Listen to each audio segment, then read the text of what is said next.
Magandang araw po sa inyong lahat. Bali, turuan ko po kayo ngayon na makapag-English gamit po ang it was just that. Okay? Nasa Tagalog ay iyon nga lang na. O kaya minsan kasi sa Tagalog, tinatagalog natin ito bilang ano nga lang na. So kayo na bahala, ano nga lang na o iyon nga lang na.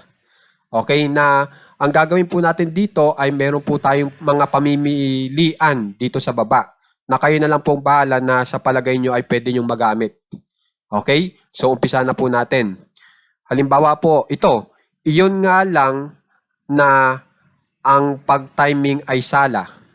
Pag in English nyo yan, it was just that the timing was wrong. Kung ang nagustuhan nyo naman po ay itong iyon ay di nagkasya. Subukan natin. Iyon nga lang na iyon ay di nagkasya. Pag in English nyo, it was just that it did not fit. Okay?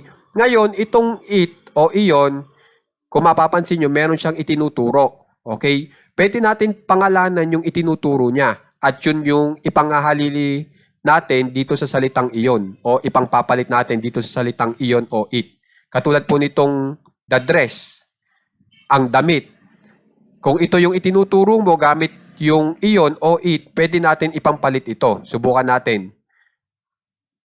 Iyon nga lang na ang damit ay di nagkasya. Pag in English nyo, it was just that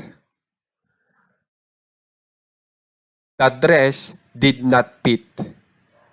Okay? So kung mapapansin nyo, itong pattern natin na ito, maaari nyong magamit talaga. Okay? Meron lang kayong papaltan na salita kung gusto nyong paltan. O kaya, yan na mismo. Kung sa palagay nyo ay magagamit nyo naman ng tama. Di ba po ba? So, isa pa. Iyon nga lang na iyon ay di sapat. Pag in English nyo, it was just that it was not enough. Okay? Sumunod. Iyon nga lang na nahuli tayo. Pag in English nyo, it was just that we were late. Okay? Ibig ko sabihin sa nahuli, na late. Okay? Tapos isa pa. Iyon nga lang na sila ay nahuli. It was just that they were caught. Ibig sabihin ng caught ay talagang hinuli ka. Kunyari, hinuli sila ng pulis. Ganun po ang ibig ko sabihin dito sa nahuli na Tagalog. Tapos pag in English ay caught. Okay? Sumunod. Iyon nga lang na siya ay wala dito. It was just that she was not here. O pwede nyo pangalanan yung babae. Iyon nga lang na si Tricia ay wala dito. Pag in English nyo, it was just that Tricia was not here. Pwede rin po yun, di ba? So, sumunod. Iyon nga lang na tayo ay nagkulang sa ideya. It was just that we were lack of idea. O kaya itong idea, paltan nyo ng mga sangkap o ingredients sa English. Iyon nga lang na tayo ay nagkulang sa mga sangkap.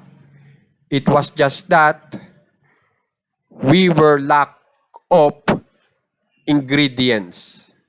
Okay? So, kayo na pong bahala magpalit ng salita kung kailangan. Sumunod, iyon nga lang na iyon ay maluwag. It was just that it was loose. Okay? At ang huli, iyon nga lang na iyon ay masyadong mamahalin. It was just that it was so expensive.